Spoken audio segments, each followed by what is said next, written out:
Assalamualaikum warahmatullahi wabarakatuh. Halo semuanya, apa kabar? Semoga kabarnya baik ya. Perkenalkan, nama saya Rada Kirani. Saya mahasiswa manajemen Fakultas Ekonomi dan Bisnis di Universitas Muhammadiyah Riau, yang saat ini berada di semester 4 dari kelas MDT 2 reguler A dengan NIM 210304141. Pada kesempatan kali ini saya akan memaparkan materi terkait mata kuliah Manajemen Teknologi Informasi yang diampu oleh Pak Iqbal Ahmad, SEMM. Kenapa memilih prodi manajemen? Yang pertama, mempunyai esensi yang tinggi. Ilmu manajemen berperan penting dalam berbagai aspek kehidupan. Pengetahuan kemampuan yang baik terkait dengan manajemen dapat diaplikasikan guna meraih sebuah tujuan. Setiap perusahaan maupun bidang usaha kini sangat membutuhkan orang-orang yang menguasai dasar-dasar bisnis maupun prinsip-prinsip manajerial untuk bisa meraih tujuan yang mereka inginkan. Hal ini yang akhirnya membuat ilmu tentang manajemen terbilang sangat esensial. Kedua, jurusan favorit. Jurusan manajemen sangat diminati banyak orang. Jurusan manajemen ternyata tidak hanya diincar oleh anak IPS waktu SMA. Anak IPA pun berbondong-bondong untuk masuk jurusan ini.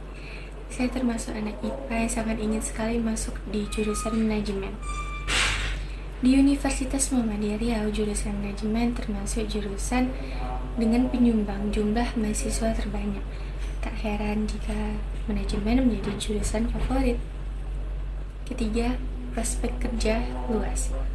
Selain bisa bekerja di berbagai bidang, ilmu yang diperoleh saat berkuliah di jurusan manajemen akan membantu lulusannya untuk sukses berkarir di beragam posisi, mulai dari manajer, kepala HRD, supervisor perusahaan, pengawas investasi, pengelola anggaran keuangan, hingga akademisi, semua bisa diraih oleh lulusan manajemen. Dengan peluang karir yang luas ini, mahasiswa jurusan manajemen tidak perlu bingung akan bekerja apa dan di mana setelah lulus nanti. Keempat, mampu berorganisasi dengan baik. Jurusan manajemen menawarkan beragam pilihan mata kuliah yang mengharuskan mahasiswanya terbiasa mengelola manajemen proyek, baik secara administratif maupun perencanaan. Dalam hal tersebut, kemampuan berorganisasi dalam diri akan terbentuk. Dalam bidang manajemen, kemampuan ini sangat diperlukan untuk menunjang peran di dunia kerja nantinya. Yang kelima, melatih jiwa kepemimpinan. Ketika berkuliah di jurusan manajemen, kita akan mempelajari cara mengelola suatu usaha, mulai dari bahan baku hingga SDM. Mempelajari pengolahan SDM membuat kita memahami bagaimana cara mengerahkan karyawan dan memimpin usaha maupun organisasi. Dengan kebiasaan tersebut, kemampuan kepemimpinan akan semakin terasah. Kita akan memiliki jiwa kepemimpinan tinggi, bertanggung jawab, dan berani untuk mengambil resiko. Profil prodi manajemen UNRI. Program studi S1 Manajemen saat ini diketuai oleh Pak Dr. Husnul Fikri, SEMM. Ilmu manajerial yang berkonsentrasi pada manajemen keuangan, manajemen sumber daya manusia, manajemen operasional, dan manajemen pemasaran dan wirausaha.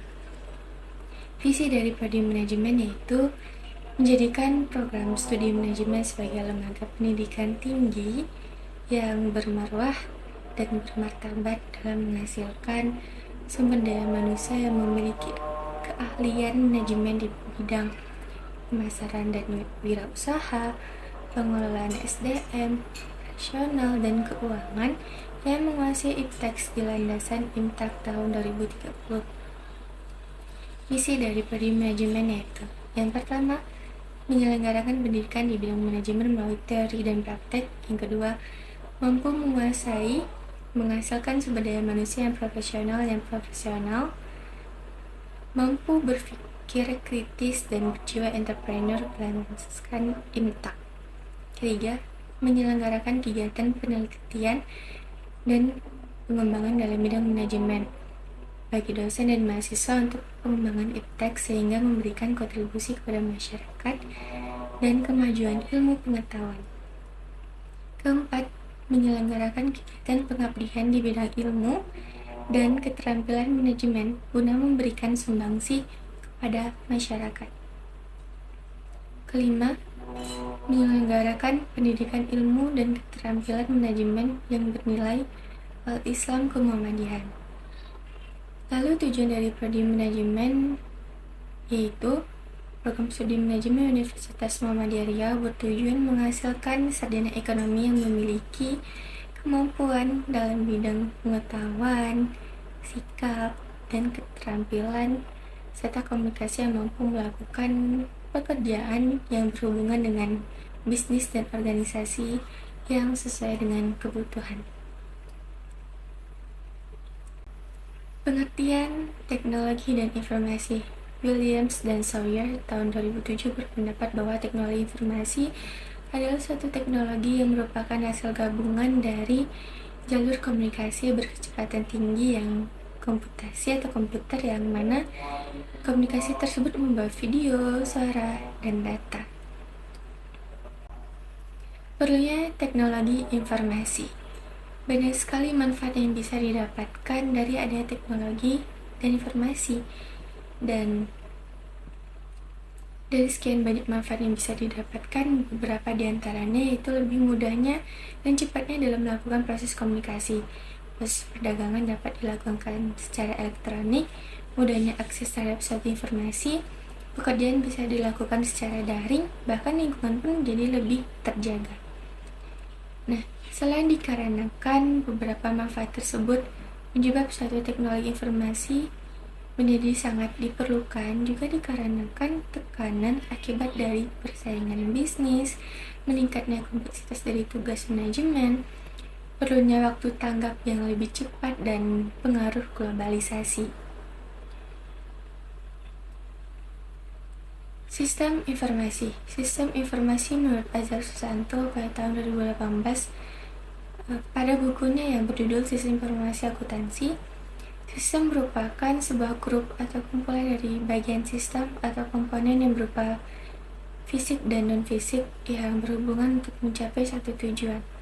Semenjak itu, informasi menurut Dr. Denny Darmawan pada tahun 2013, informasi itu hasil dari pemrosesan data, namun tidak semua hasil proses data dapat dikatakan informasi. Jadi data yang tidak memiliki arti, penjelasan, atau makna bukan sebuah informasi bagi seseorang. Perangkat keras komputer atau hardware. Perangkat keras adalah perangkat atau komponen komputer yang memiliki wujud fisik yang dapat dipegang dan juga dilihat. Perangkat keras menyusun fisik dari sistem komputer, baik komputer analog ataupun komputer digital. Perangkat lunak komputer atau software. Perangkat lunak adalah piranti atau komponen dari komputer yang berbentuk data, program, dan file digital yang bisa dibaca atau dipasang di dalam komputer. Software bisa juga disebut sebagai bagian sistem dalam komputer yang tidak memiliki wujud, dan istilah seperti ini digunakan agar menonjolkan perbedaan dalam antara software atau perangkat lunak dan hardware atau perangkat keras. Nah, karena dikatakan sebuah software, maka bisa dikatakan bahwa software atau perangkat lunak itu lebih jelas berbeda dengan hardware atau perangkat keras. Pengambilan keputusan di level manajemen. Yang pertama, pengertian pengambilan keputusan. Pengambilan keputusan merupakan suatu hasil dari proses mental atau kognitif yang membuat seseorang terlibat ke dalam pemilihan sebuah rangkaian aksi dari beberapa alternatif pembacaan masalah yang ada. Semua proses pengambilan keputusan tentu nantinya akan menghasilkan suatu keputusan final. Kedua, tipe-tipe pengambilan keputusan. Yang pertama, terstruktur. Merupakan keputusan yang rutin sehingga dapat membentuk sebuah program penyelesaian. Keputusan ini terjadi dan dilakukan terutama pada manajemen tingkat bawah. Contoh kasusnya, manajer produksi dari PT Araya selalu rutin melaksanakan kegiatan setiap awal bulan, yaitu dengan membeli bahan baku untuk persediaan perusahaan. Kedua, setengah terstruktur. merupakan perpaduan antara keputusan terstruktur dan tidak terstruktur. Keputusan ini umumnya bersifat rumit dan membutuhkan analisis serta pengamatan yang terperinci. Contoh kasusnya, Pak Lewis adalah seorang manajer keuangan di PT Cakrawala. Pekerjaan pada divisi keuangan mengharuskan beliau untuk cermat dalam menginvestasikan serta mengelola keuangan perusahaan. Nah, saat itu, perusahaan harus mengganti mesin di pabrik dan harus memperkirakan secara cermat sebelum menganggarkan uang perusahaan untuk mesin yang dibeli guna kelancaran jalannya produksi perusahaan. Nah, Pak Lewis harus memutuskan untuk menganggarkan uang perusahaan secara cermat tentunya. Ketiga, tidak terstruktur. Merupakan keputusan yang tidak dapat diprogram dan tidak selalu dapat terjadi. Keputusan ini dapat terjadi dalam manajemen tingkat atas. Contohnya, Pak Anton adalah seorang presiden direktur PT Depan Jaya. Ia harus mampu mengambil keputusan dengan cermat dan tepat demi kelangsungan perusahaannya. Pengambilan keputusan yang diambil haruslah berdasar pada informasi pasar yang harus selalu ditelusuri dan diapresiasi. Ketiga, jenis-jenis pengambilan keputusan di level manajemen. Yang pertama, manajemen puncak, yaitu manajemen yang mengatur tentang masalah perencanaan dan keputusan yang diambil memiliki karakteristik yang strategis. Kedua, manajemen menengah, yaitu menangani permasalahan pengawasan yang berfokus pada masalah administrasi dan berkaitan dengan pengelolaan sumber daya. Ketiga, manajemen operasional, yaitu manajemen yang terkait dengan kegiatan harian. Keputusan yang diambil pada manajemen ini disebut keputusan operasional. Sistem penunjang keputusan. Di dalam pengambilan keputusan ada satu sistem yang disebut sistem penunjang keputusan atau decision support system. Nah, sistem penunjang keputusan merupakan sistem yang dapat membantu pada saat pengambilan keputusan dalam bisnis atau organisasi. Sistem penunjang keputusan dapat digunakan pada tingkat manajemen operasi dan perencanaan. Sistem penunjang keputusan juga dapat digunakan untuk membantu mengambil keputusan dalam masalah yang memiliki kemungkinan berubah dengan cepat. Sistem penunjang keputusan dapat juga berupa komputer atau tenaga manusia, atau kombinasi dari keduanya. Data, informasi, dan pengetahuan. Yang pertama, data. Data adalah bentuk informasi dengan bahan tertentu yang telah diolah secara efisien, dapat berupa subjek tunggal maupun subjek plural yang digunakan dalam suatu proses tertentu. Yang kedua, informasi. Informasi adalah hasil dan data yang telah diproses sedemikian rupa sehingga dapat memberikan pengetahuan kepada orang yang menerimanya. Ketiga, pengetahuan. Pengetahuan dapat didefinisikan sebagai informasi yang valid, kontekstual, relevan, dan dapat ditindaklanjuti. Keempat, pengorganisasian data dan informasi. Nah, jadi data dan informasi adalah dasar untuk pembentukan pengetahuan. Jadi, antara data dan informasi itu sangat berkesinambungan. Nah, jadi kesimpulan terkait materi yang sudah saya paparkan sebelumnya ialah teknologi informasi adalah suatu teknologi yang merupakan hasil gabungan dari jalur komunikasi berkecepatan tinggi dengan komputasi atau komputer, yang mana jalur komunikasi tersebut membawa video, suara, dan data. Nah, perangkat keras atau hardware adalah perangkat atau komponen komputer yang memiliki wujud fisik yang dapat dipegang dan juga dilihat.